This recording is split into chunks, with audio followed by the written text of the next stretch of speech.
የስራ መሪዎችን ወይም ደግሞ የስራ አመራሮችን በተለያዩ የደረጃ እድገት አሰጣጥ ስነ ስርዓቶች በሹመትም ሊሆን ይችላል፣ በውድድርም ሊሆን ይችላል። በደረጃ እድገት ቦታው ላይ ለመመደብ ለምሳሌ የቡድን መሪ፣ ዲቪዥን ማኔጀር፣ ዲፓርትመንት ማኔጀር ኢቭን ሲኢኦ ድረስ ያሉ የስራ መደቦች ላይ ሰዎችን ወይም ሰራተኞችን ለመመደብ የሚያስቀምጡት ክራይቴሪያ አለ። ከዛ ክራይቴሪያ ውስጥ አንዱና ዋነኛው ብዙዎች እንግዲህ የስራ መሪ ወይም የስራ አመራርን ለመመደብ በሚፈልጉበት ጊዜ በህግ በተረጋገጠ ወይም በዲሲፕሊን ጥፋት ከማናቸውም የመንግስት ወይም የግል መስሪያ ቤት ወይም ድርጅት ያልተወገደ እንደገና ደግሞ በወንጀል የተቀጣ የታሰረ እንደዚህ አይነት ሰው አይሆንም አይነት ነገር መመሪያቸው ውስጥ ያካትቱ አንዳንድ ድርጅቶች አሉ። በእርግጥ ይሄ በመመሪያቸው ውስጥ የስራ መሪዎችን ስለመመደብ በተቀመጠው መመሪያ ውስጥ በተቀመጠው ድንጋጌያቸው ውስጥ እንደ ችግር ሊቆጠር የሚገባው ሁኔታ መሆኑን ነው እኔ እንግዲህ የተረዳሁት። ለዚህ ምን መሰላችሁ? አንድ ሰው እንግዲህ ከቀድሞ በሰራው ጥፋቱ ምክንያት ከስራው ሊወገድም ይችላል። በሙስናም ይሁን በስርቆትም ይሁን በተለያዩ ምክንያቶች ከስራው ሊወገድ ይችላል። እንዲሁም ደግሞ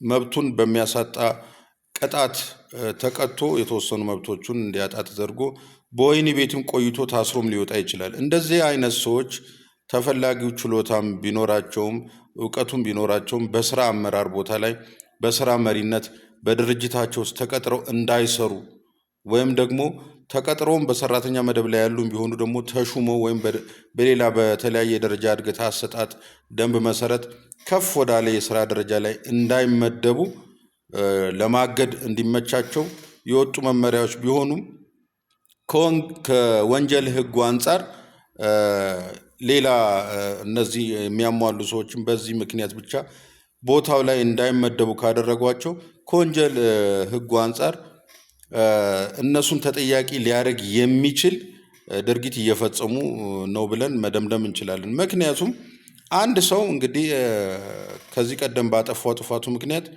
የስራ መሪ ሊሆን አይችልም።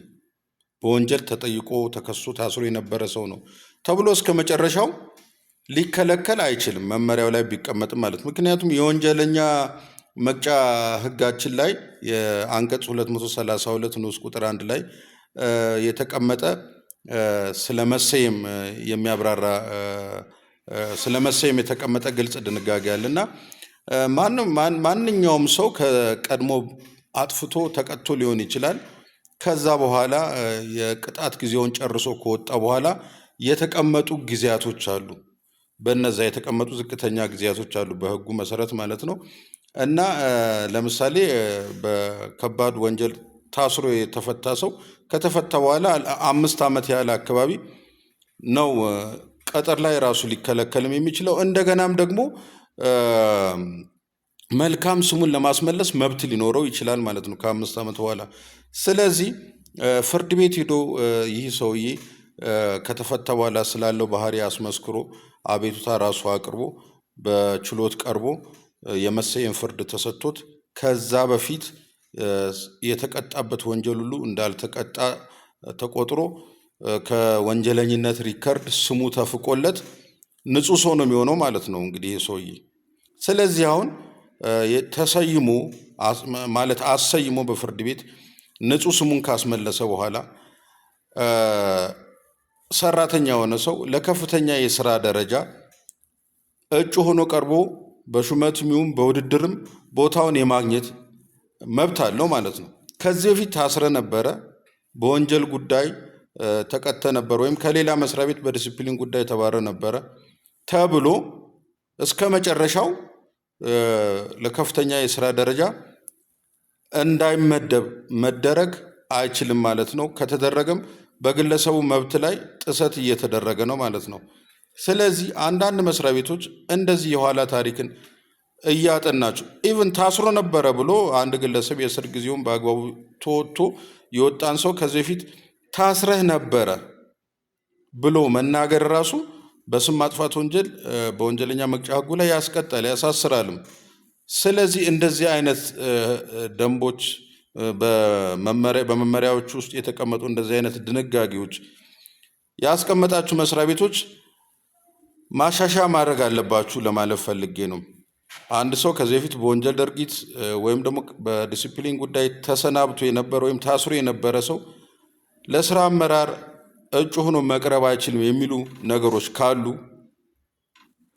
ማሻሻያ መደረግ አለበት። ድንጋጌው ከእስር ጊዜውን ወይም የቅጣት ጊዜውን ካጠናቀቀ በኋላ በአግባቡ በህጉ መሰረት የወንጀለኛ መቅጫ ህጉ አንቀጽ 232 ላይ ባለው መሰረት አሰይሞ የወንጀለኝነት ሪከርዱን አስጠፍቶ ከሆነ የሰውዬ እንደ ንጹህ ስለሚቆጠር የቀድሞ ወንጀሉ እንደገና ሊነሳበት ስለማይገባ አሰይሞ ከሆነ ወደ ውድድሩ መግባት ይችላል ተብሎ መቀመጥ አለበት። የዛሬ 10 ዓመት፣ የዛሬ 15 ዓመት፣ የዛሬ 7 ዓመት በተቀጣበት ወንጀል እዚህ ጋር መብቱን መንፈግ አይቻልም ማለት ነው።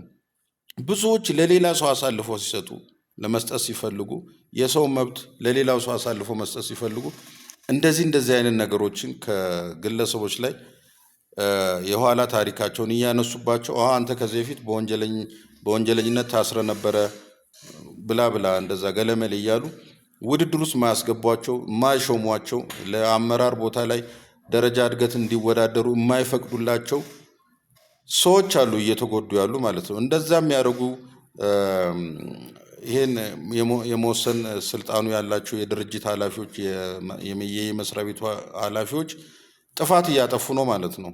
ምን ለማለት ፈልጌ ነው እንግዲህ ሳጠቃልለው አንድ ሰው ቀድሞ በሰራው ጥፋት ምክንያት ቅጣቱን ተቀጥቶ ከሆነ እስከ መጨረሻው ለስራ አመራር ወይም ደግሞ ለስራ መሪነት ቦታ ላይ በዛ ጥፋቱ ምክንያት ሊመደብ አይችልም ተብሎ መደምደም አይቻልም። መመሪያችሁ ውስጥም እንደዛ አድርጋችሁ ያስገባችሁ ብዙ መስሪያ ቤቶች አላችሁ። እኔም በሰራሁባቸው መስሪያ ቤቶች እንደዛ አይነት ነገር አውቃለሁ። የቀድሞ ታሪክን በማንሳት ማለት ነው። እንደዛ ያደረጋችሁ መስሪያ ቤቶች ማሻሻያ ማድረግ አለባችሁ ለማለት ፈልጌ ነው። ኢቨን ፓርላማ እንኳን ውስጥ በእጩነት ለመቅረብ ማህበረሰቡ እንደዚህ አይነት ነገሮችን እንዲጎረጉር የምታደርጉ ሰዎች የኋላ ታሪካቸውን እያነሳችሁ ማሳቅ የለባችሁም። እናንተ ላይ ወንጀል ነው ማለት ነው። አመሰግናለሁ። ሪፖስት እያደረጋችሁልኝ ቪዲዮዬን አመሰግናለሁ።